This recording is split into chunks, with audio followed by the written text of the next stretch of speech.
How you doing there, folks? Merry Christmas. It's been a while, so I thought I'd take some time out and say hi to y'all. Wish you a safe and merry. Let's enjoy a beer and have a little chit-chat. Nice vintage opener. Nice cold beer. How you doing, Jeb? Yeah, it's good. Go play, buddy. So yeah, made myself a little bit of a list here. Got a couple beers for you if you want to enjoy them. If not, grab yourself a coffee or whatever your beverage of choice is for you, and let's go through some things. But I even set out a glass for the feminist wine, and that's wine with a W-H-I-N-E. I don't think that glass is big enough, but let's see anyways. I also brought along my Red Ryder BB gun. Take care of those feminist factoid lies. Gotta shoot them down every once in a while. Gotta make sure they're kept in check. If we don't keep them in check, nobody else will. The government will hand them money hand over fist to lie about men. Back in 2011, Paul wrote us a great article, holiday time, said that men matter. And he was absolutely right. Men matter just as much as women and vice versa. Unfortunately, feminism doesn't like that message. They like to distort that message. But anyways, that's what kind of led me to lead a life involved with a voice for men in the men's human rights movement. Before then, I was just a one-man army. Back in November of last year, Dr. Warren Farrell gave a lecture at the University of Toronto, and feminism showed its true face with lies, factoids, and fiction. Criminality. General all-around ugliness. Experience that must have been for those people trying to have a decent talk about things that affect young men and boys these days.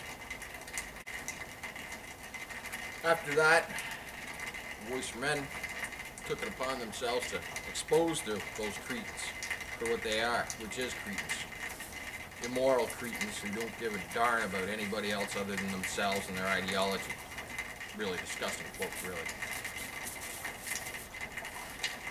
And Cafe got on with their own business, which was putting on lectures at the University of Toronto and surrounding areas.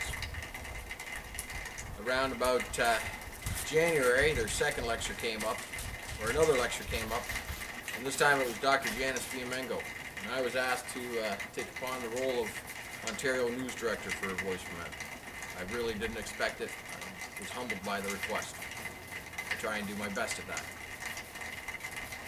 I'm not very good, I'd say, but perhaps others would beg to differ. For the Dr. Janice Fiamengo lecture, I was sick as a dog.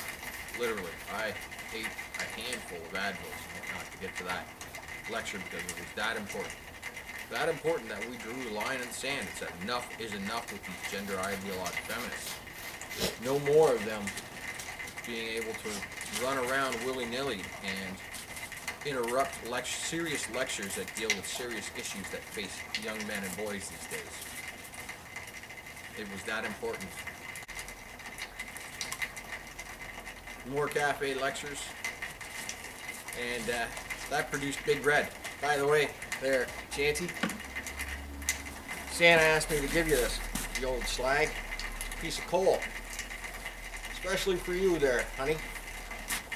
Next time you want to open your mouth, and any of you feminists, fair warning, you want to open your mouth, lie about men, pull your bullshit, guess what? I'll be there. If I can, I will be there, and I will film you and I will expose you for your cretin behavior. You deserve it.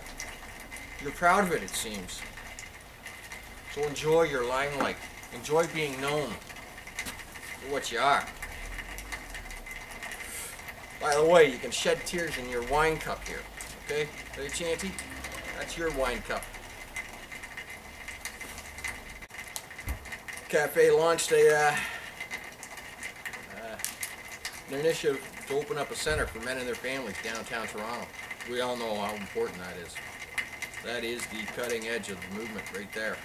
It's so important that I donated a lot of things to that. I did a lot of time and effort and thought, and sweat, Probably not as much as a lot of other people, but I put a lot into it, as do all of you. I'm thankful that you guys did that, because that's my backyard, Toronto. I might be in Hamilton, but Toronto is my backyard. That's the beachhead there, guys. Pay attention. That is the beachhead. That's where it starts. Okay, that's where we start taking back that's where we start taking back our equal rights. Okay?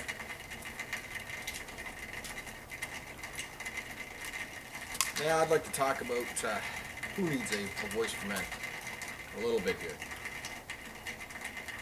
Some might say that it's people like Vladek Filler, Lieutenant Colonel Joel Kirk, Michael Ryan. And they may be right.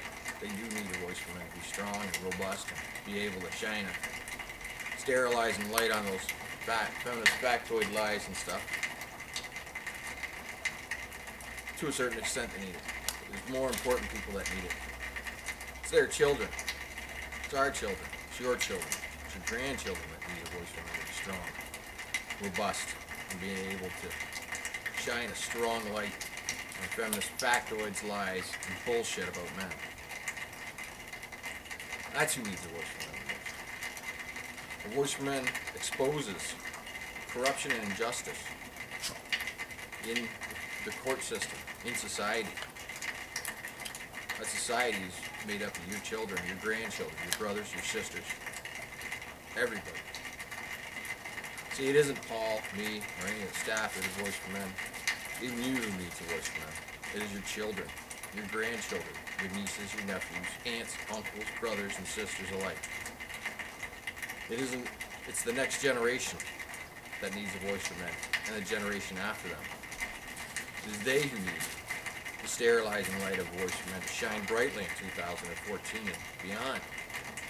It's those who need you. Those are the people who need your donations. It ain't us. We've already been there. We already know what's there.